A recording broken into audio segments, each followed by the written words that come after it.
అందరికీ నమస్కారం అండి. Welcome to my channel. Andhra Pradesh రాష్ట్ర వ్యాప్తంగా ఉన్న పెన్షన్దారులకు అయితే రాష్ట్ర ప్రభుత్వం ఒక శుభవార్త అలాగే ఒక బ్యాడ్ న్యూస్ అయితే చెప్పడం అయితే జరిగిందనమాట. సో ఈ యొక్క పెన్షన్దారులు అందరినీ కూడా పెన్షన్ తొలగించడం అయితే జరుగుతుందండి. సో ఎవరిని ముందుగా తొలగిస్తారు, అలాగే గుడ్ న్యూస్ ఏంటి, ప్రతిదీ కూడా తెలుసుకుందాం. కొత్త పెన్షన్కి సంబంధించి ఏ అప్డేట్ ఉంది, ప్రతిదీ కూడా తెలుసుకుందామండి. సో ఎక్కడ కూడా వీడియోని ఆపకుండా చివరి వరకు అయితే చూడండి. అప్పుడే మీకు పూర్తి సమాచారం అంతా కూడా తెలుస్తుంది.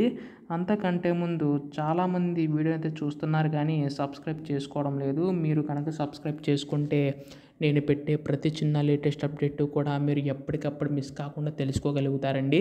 అందుకోసం వెంటనే ఛానల్ అయితే సబ్స్క్రైబ్ చేసుకోండి. ఇంకా ఆలస్యం చేయకుండా వీడియోలోకి అయితే వెళ్ళిపోదాం. సో ముందుగా రాష్ట్ర వ్యాప్తంగా ఉన్న పెన్షన్దారులకు సంబంధించి చూసుకున్నట్లయితే రాష్ట్ర ప్రభుత్వం మనకి వెరిఫికేషన్ అయితే స్టార్ట్ చేయడం అయితే జరుగుతుందన్నమాట. ఇందులో ఏంటంటే మనకి అనర్హులందరినీ కూడా తొలగించి అర్హులు మాత్రమే ఇచ్చే అవకాశం ఉందండి రాష్ట్ర ప్రభుత్వం అయితే. సో దాదాపుగా మనకి పెన్షన్దారులు ముందుగా ఎవరైతే దివ్యాంగుల పెన్షన్లు ఉంటాయో వారికి మాత్రం తొలగించే అవకాశం ఉందండి. ముందుగా వారిని వెరిఫికేషన్ అయితే చేయనున్నారు. అనర్హులందరినీ కూడా తొలగిస్తారనమాట. సో దీనివల్ల ఏంటంటే రాష్ట్ర బడ్జెట్లో సగం వాళ్ళకే వెళ్తుందని చెప్పేసి మనకి రాష్ట్ర ప్రభుత్వం భావించి నిర్ణయం తీసుకుందన్నమాట. సో దీనివల్ల కూడా రాష్ట్ర బడ్జెట్లో నిధులు కేటాయించడం వల్ల మనకి నిధులు సమకూర్చి అర్హులైన ప్రతి ఒక్కరికి కూడా వెళుతుందండి.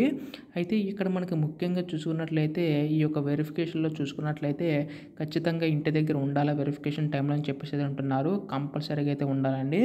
సో దీనివల్ల ఏంటంటే మీకు వెరిఫికేషన్ కంప్లీట్ అయిన తర్వాత సో మీ దగ్గర అయితే అంతా కూడా కరెక్ట్గా ఉందని చెప్పేసి వచ్చే నెల నుంచి మీకు యథావిధిగా పెన్షన్ అనేది రావడం అయితే జరుగుతుందన్నమాట. అయితే కాదండి, మనకి ఇందులో మనకి వెరిఫికేషన్ టైంలో లేకపోతే మీకు ఏమవుతుందని చెప్పేసి అయితే అడుగుతున్నారు. సో మీ యొక్క పెన్షన్ సంబంధించి అయితే హోల్డ్లో పెట్టడం అయితే జరుగుతుందన్నమాట. సో వచ్చే నెల పెన్షన్లు అయితే రాదన్నమాట. అది ఏంటంటే మనకి ఈ యొక్క పెన్షన్ తనిఖీ కూడా మీరు పాల్గొన్న తర్వాత మాత్రమే మీరు అర్హులైన తేలితే మాత్రమే మనకి పెన్షన్ యథావిధిగా కంటిన్యూ అయితే అవ్వడం అయితే జరుగుతుంది. అలాగే కొత్త పెన్షన్కి సంబంధించి కూడా మనకి రాష్ట్ర ప్రభుత్వం గొప్ప శుభవార్త అయితే చెప్పిందండి. ఈ యొక్క కొత్త పెన్షన్ సంబంధించి అప్లై చేసుకోవడం కూడా శ్రీకారం అయితే చుట్టనుందన్నమాట. దీనిపై కూడా మనకి రేపు ఎల్లుండిలోగా అధికార ప్రకటన వచ్చే అవకాశం ఉంది. ఎప్పుడు ఏ అప్డేట్ వచ్చినా మీరు ముందుగా తెలుసుకోవాలనుకుంటే మాత్రం ఛానల్ అయితే సబ్స్క్రైబ్ చేసుకోండి. ధన్యవాదములు. జై హింద్.